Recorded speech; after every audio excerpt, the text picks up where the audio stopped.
Hey there, welcome to today's episode. I just want to touch upon a couple of things that I think make Koala Sampler a very special application. And one of the huge things that I really love about Koala Sampler that it offers me over any other sampler that I own, including my SP, my MPC, is the ability to finish records inside of the box. So let's take a quick look at some of those. Let's say we have a track that we've built inside of Koala, and what I can do, I can load up a project just to get us going so that we've got something to listen to. Now this will be one of the beats I use probably for one of my raw beats episodes. We have our samples laid out onto our pads, and of course that might take up a bunch of banks, and usually what I tend to do is create sequences if we skip over to the sequences page, and these sequences will be the building blocks for that particular track. Now as I mentioned before, that can be done on the SP404 Mark II, the MPC, all of these kind of devices that use a sample-based workflow operate in a very similar fashion. Now with some of the later updates inside of Koala, we were now offered a mixer view, so if we come across here we can see our mixer, which then allows us to separate out certain elements just like you would in a typical DAW. Now with something like the SP404 Mark II, you don't really have that kind of mixing ability in the same way that you can kind of see here,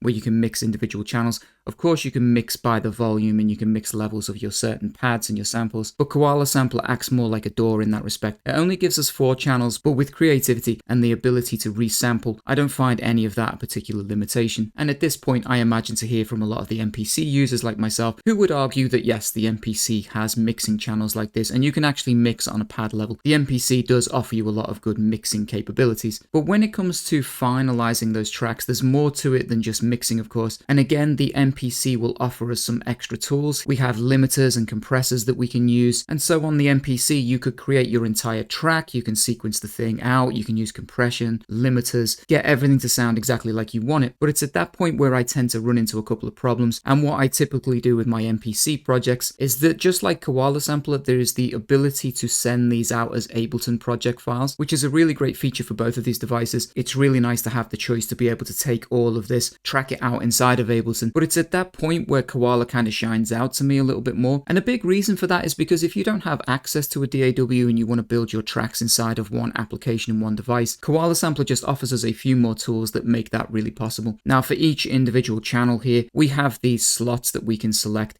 and we have all of these tools, kind of like built-in plugins, if you will. And as you can see, we've got a few of these that we can play around with. Now, we've got a lot of the same functions you'll be familiar with a lot of these devices, the MPC, the SP404. We have our filters, our EQ, all kinds of effects that we can apply to our tracks. And what we can do is we can apply those to individual channels or to our main master channel, just again like a typical DAW. Now let's say you've got to this point, you've sequenced your track, you've added a bunch of compression, whatever it is that you want to make your track sound just as it should. With something like the MPC, I would still be tempted then to take that into Ableton so that I can do my final limiting and I can check my LUFS level and check my spectrum analyzer and things like that. And that's simply because on the MPC I haven't found a spectrum analyzer so far, and even working out like my LUFS level for when I want to send something to like Spotify, I tend to find all of that easier by shipping it out to Ableton. But with Koala Sampler, we can actually do all of that inside of the box, which is what I think makes this stand out as a little application, even against some of my more dedicated hardware samplers. If we were on our master channel, I can open this up, and if I select meter here, you will notice we have a meter where we can check our LUFS volume. So if you're trying to reach that -14 LUFS level for Spotify, we can actually see all of that right inside of the application itself. Now, just like a DAW, this has a master chain, so there is a chain in which order that you put these plugins and these effects. And for me, I would actually want to put my meter further down in the chain so that it is the last thing that is taking this LUFS measurement at the very end of that chain. But dropping back into this effect again with the meter, you'll also notice we have the ability here to look at it in a spectrum view. So when we play some music,